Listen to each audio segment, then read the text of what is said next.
Do you remember we looked at wireless drugging? If not, go back to episode 29 to refresh your memory. Now, let's read.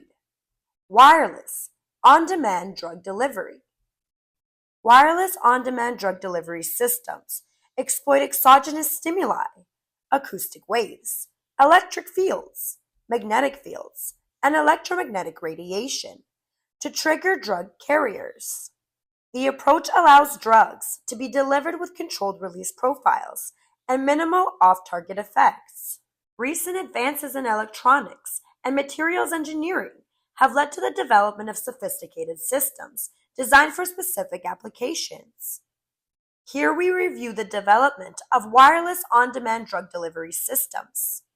We examine the working mechanisms, applications, advantages, and limitations of systems that are triggered by electric fields, magnetic fields, or electromagnetic radiation. We also provide design guidelines for the development of such systems, including key metrics for evaluating the practicality of different smart drug delivery systems. Now, does that sound familiar? Yes! Let's go back and look at intra-body communications for nervous system applications.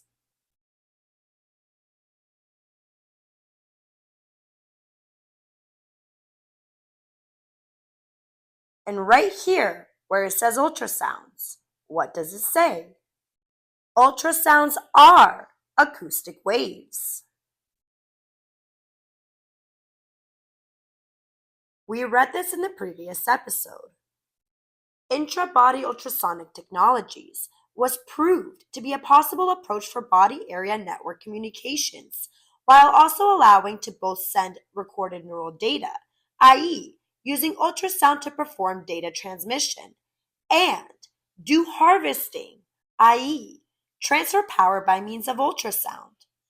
Also, well-established usage of ultrasound for pipe integrity analysis is the basis of the recent experimental evidence that showed how ultrasonic waves tunnel over intra-body fluid tubes, specifically blood vessels, can be employed to remarkably increase the communication range inside the human body. So, they are using these frequencies, microwave, millimeter wave, terahertz, and optical, with communications in human body communications, intra-body communication, and on your industrial, scientific, and medical band, your radio frequency. Like we read here, the most common intra-body communication method uses classical radio frequency waves, working at frequencies below 1 gigahertz or at the industrial, scientific, and medical band in the form of narrowband or ultra-wideband signals. However, several studies have demonstrated that radio frequency signals, although profitably used for the communication of on-body wearable devices, undergo high losses within the tissue. The consequent short distance coverage and potential tissue heating could damage it. Hence, other technologies have been explored as profitable alternatives for intra-body communication, including ultrasounds and electromagnetic-based methods. We just need to start talking about it for what it is and sharing the right documentation. We have a global information grid, which we covered in episode 48. We have a digital twin, which we covered in episodes 23 and 30. Body Area Network has been around since 1995, and the reason that it's so popular is because of the rapid growth of sensors. The Body Area Network is also used for monitoring traffic, crops, infrastructure, and health. We as human beings have natural abilities such as telepathy, empathy, and precognition.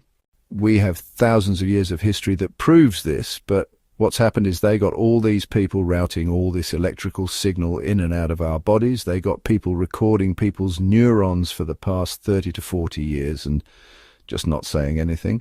Meanwhile, the professionals, they get to go to conferences and work with neuromodulation, We're not talking about voice to skull anymore, not at all. We don't even need Neuralink either. That's also very, very old. We're way past that. And that's why it's so important that people understand that this technology is all predicated of your biology, literally, not figuratively. We are at brain-to-brain interface. They are at the level of your skin, playing around with your electrical body part, and they decided not to tell people. So, back to what we were talking about. We've had electromagnetic warfare using radio waves, microwaves, millimeter waves, infrared light, visible light, ultraviolet light, X-rays, and gamma rays. And that's exactly what we're using in the taxonomy of the intra-body communication technology. They turn the body into the transmission medium. When the body is the transmission medium communications channel, it's hard to hack the data. We covered an article called Turning the Body into a Wire in episode 7.